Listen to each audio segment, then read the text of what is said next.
Ühesõnaga, me korraldame sellist asja nagu laste- ja noortefilmide festival Justfilm, mis on PÖFFi üks suuremaid alafestivale. Ja kestnud 19 aastat ja juba 9. aastat siis järjest teeme sellist asja nagu lapse õiguste eriprogrammi koostöös siis Justiitsministeeriumi, Lastekaitse Liidu, Laste Ombudsmani, Sotsiaalministeeriumi, Sotsiaalkindlustusameti ja Politsei- ja Piirivalveametiga. Ma loodan, et nad kõik on siin täna.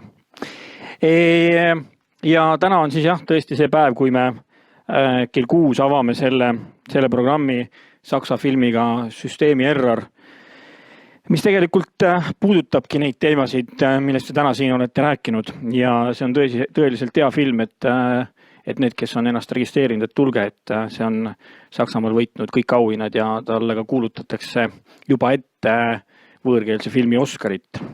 Et suure filmi oleme oma programmi saanud. Ja ma mõtlesin, et millest täna rääkida ja mõtlesin, et vast ei hakka kõikidest filmidest eraldi rääkima ja kataloogi ette lugema, et võib-olla avaks natukene nagu tausta, et kuidas film on seotud õppimisega, kuidas läbi filmi saab midagi muuta, mõjutada ja tegelikult siis kaude tuleb välja ka kõik see, mis põhimõtetel me ka seda programmi kokku paneme, et seda on ikka alati küsitud, et miks just need filmid ja miks mitte teised filmid.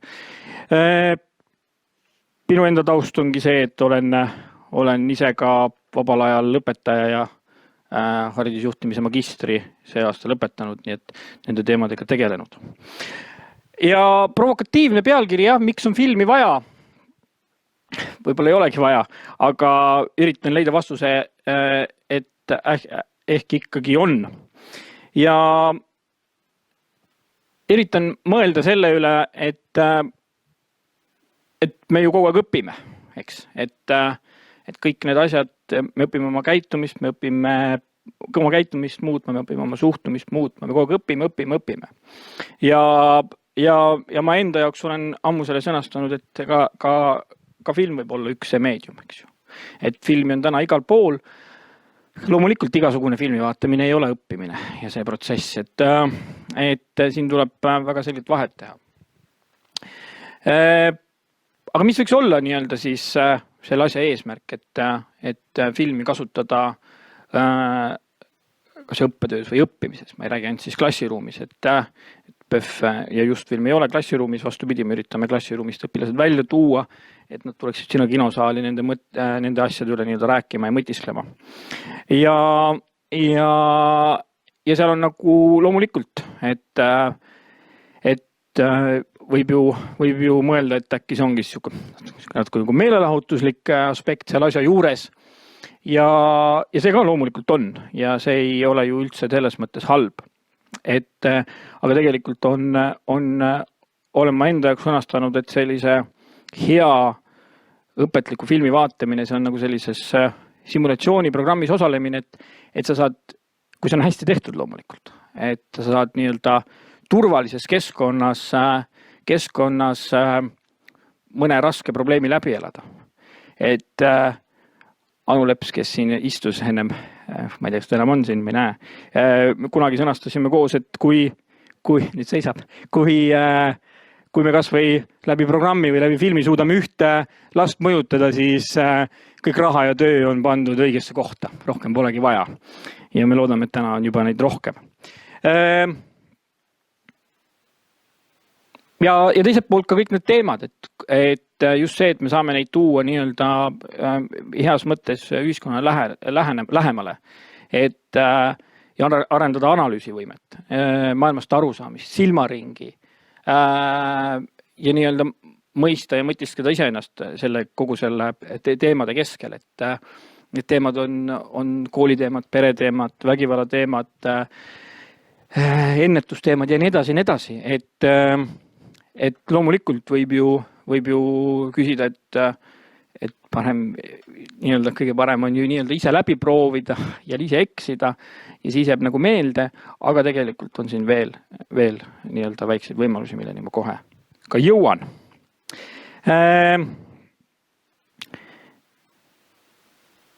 Võib-olla ennem küsida, et mis asi on õppimine, et võib-olla öelda kõigepealt, mis asi ta ei ole, et õppimine ei ole selline sirgjoonene protsess, et mina annan õpetajana ja keegi võtab vastu, et seal läheb alati nii-öelda palju kaduma ja seal on nii-öelda alati sellist vastuvõtja ja nii-öelda andja nii-öelda sellist seal see info muutub, eks ju, et see on hästi keerukas ja hästi raske protsess, eks ju, et kõik on proovinud oma lastele midagi õpetada. Ei tule kohe välja. Aga ma valisin välja siia ühe definitsiooni ja läheks nii-öelda kitsamaks natukene, sest õppimise definitsioon on väga, väga keeruline ja väga lai ja kõiki aspekte me siin täna loomulikult ei jõuagi rääkida, sest ma lubasin teha ruttu, sest kõik pidid väsinud olema. See on muidugi selline slaid, mida ju kindlasti tohib teha, eks hästi palju teksti, hästi väikest teksti tihedalt koos. Aga siin on oluline see, mis on esimene, et õppimine on nii-öelda püsivate ja paindlike mälusisude tekkimine. Ehk et ma jõuan sinna, kuhu ma olen tahtnud juba 5 minutit jõuda, ehk et see on meie muutus meie ajus. Meie ajus muutuks midagi. Ehk et õpetamine, Jaan Aru, ajuteadlane on öelnud, et õpetamine ei ole mitte midagi muud kui inimeste või õpilaste ajude muutmine. Ehk et me tahame muuta õpilaste ajusid. Kõlab väga ohtlikult, aga tegelikult on see väga tore protsess. Ja siin ongi hästi palju aspekte. Eks ju motivatsioon, õpimotivatsioon. Noh, ma tahan, et õpilasel tekiks nii-öelda sisemine motivatsioon, et ta saab aru, et seda tal on vaja ja et see on tema jaoks hea. Seda on hästi keeruline, eks ju, saavutada, sest et kõik muu, mis tundub ju palju põnevam kui see, mis tuleb siis nii-öelda õpetajalt.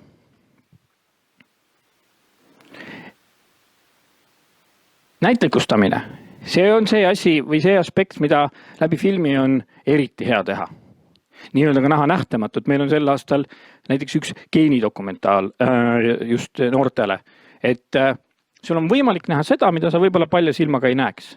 Ja nagu ma ennist ütlesin, siis kui see on ka selline simulatsiooniprogramm, kui me räägime siin lapseõiguste programmi kontekstis, siis see on võib-olla hea turvaline keskkond, kus siis väga selgelt, väga emotsionaalsete näidetega see nii-öelda mingisugune protsess läbi elada. Ja loomulikult jõuan oma lemmikteema aju juurde tagasi, et filmi vaadates töötab nii-öelda meie ajus visuaalruumiline plokk ja verbaalne plokk korraga.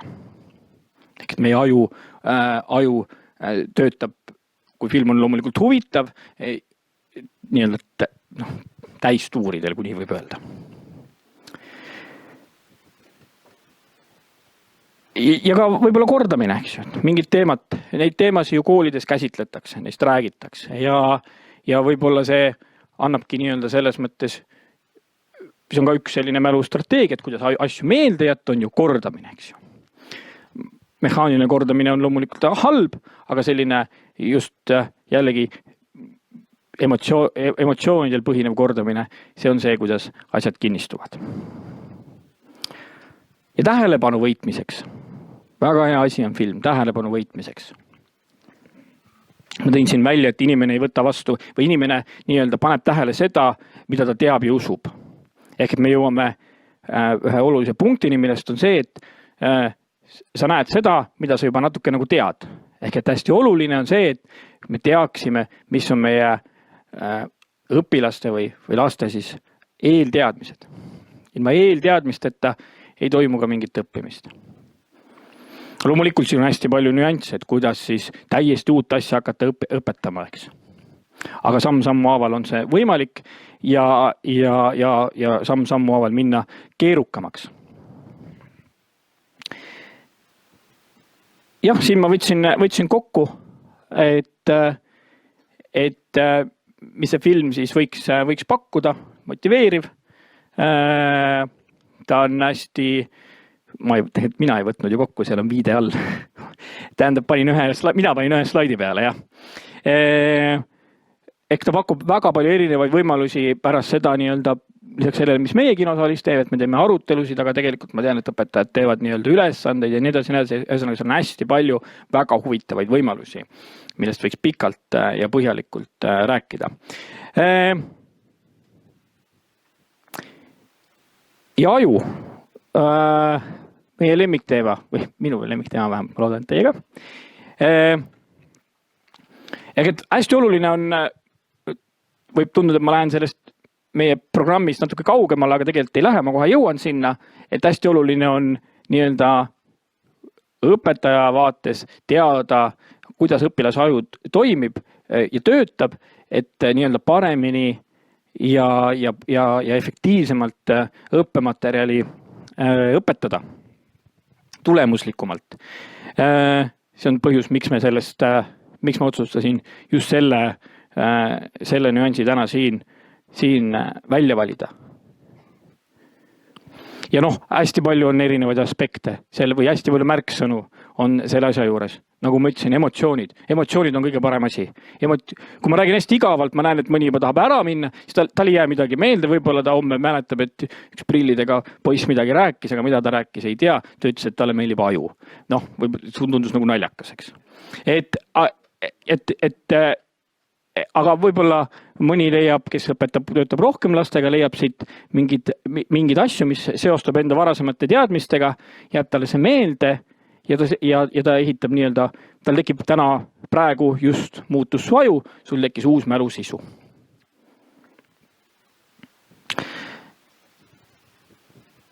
Loomulikult seoste loomine, et kui me näiteks valimegi ka programmi, filmi, siis me üritame mõelda, kes võiks olla selle filmi sihtgrupp ja mida ta juba võiks teada. Kas või natukenegi. Kui ta natukenegi midagi sellest teemast teab, siis tekib kohe väike tähelepanu, sest ta juba midagi teab. Kui tekib tähelepanu, siis võib tekkida huvi. Kui tekib huvi, siis võib tekkida motivatsioon. Kui tekib motivatsioon, siis juba tekivad uued ühendused ajus ja tekib õppimine.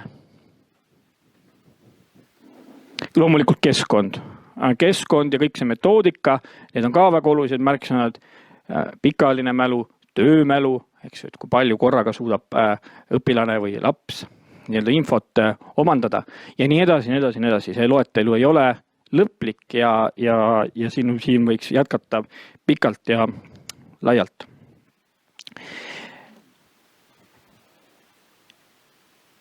Ja selleks ongi filmi vaja. Selleks ongi seda programmi vaja, et kui me neid aspekte arvestame, ja ma ei räägi nüüd ainult selles meie filmiprogrammi või lapsejuuste programmi kontekstis, vaid üldse, kui õpetajad koolis valivad õppemeetodit ja valivad, et nad näitaks mingit filmi, siis tegelikult tuleb nii-öelda eelpool nähtud ja räägitud aspektidega arvestada. Ja emotsioonide tekitamine ongi õpetamise puhul kõige olulisem. Kes meist ei ole istunud igavas tunnis või loengus?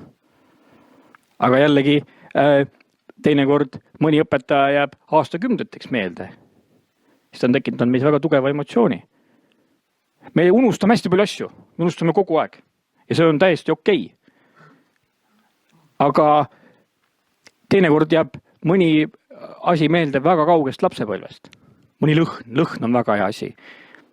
Õppimise juures on üks hästi pisikene selline võte, mida meile õpetati, et kui sa õpid, siis näiteks näri mingit maitselist, ma ei tea, õunamaitselist nätsu ja siis muidugi muud segavad faktorid peavad olema kõik ümberringi elimineeritud, et ära kuula samal ajal muusikat ja siis mine kontrolltööd tegema ja näri uuesti see nätsu.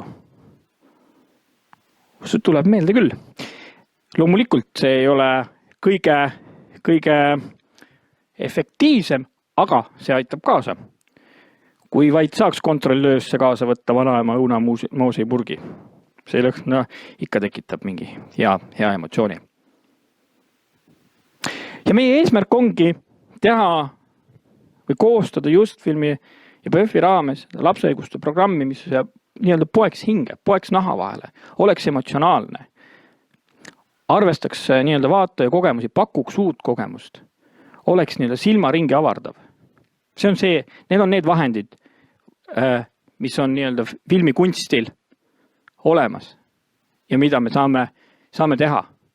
Et ma ei tea, kui paljud teist on käinud vaatamas neid filme, aga kui te täna tulete, siis ma arvan, et mitte keegi ei unusta seda filmi, mis ta täna näeb. Mitte kunagi. Julged sõnad, aga helistage siis kunagi, kui meelest läheb.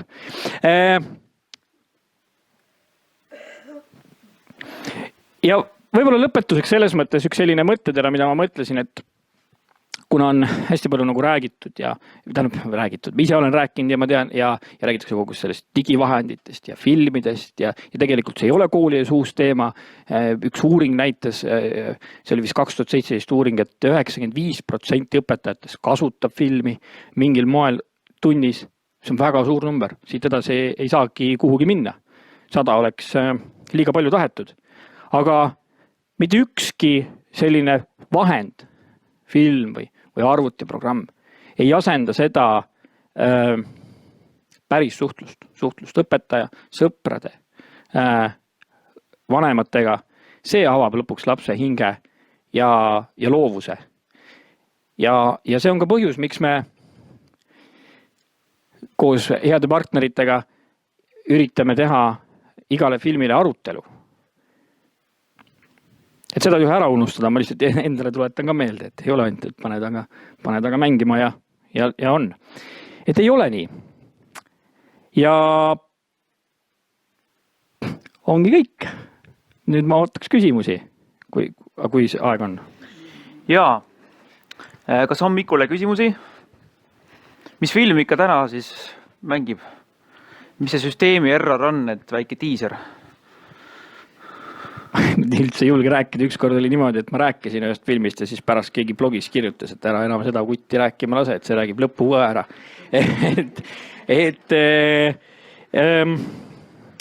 See räägib saksa film ja see räägib siis, kuidas ma nüüd ütlen, käitumishäiretega tüdrukust. Kellel on hädasti vaja kõrvale suurt tugisüsteemi. Väga emotsionaalne film. Väga hästi tehtud film.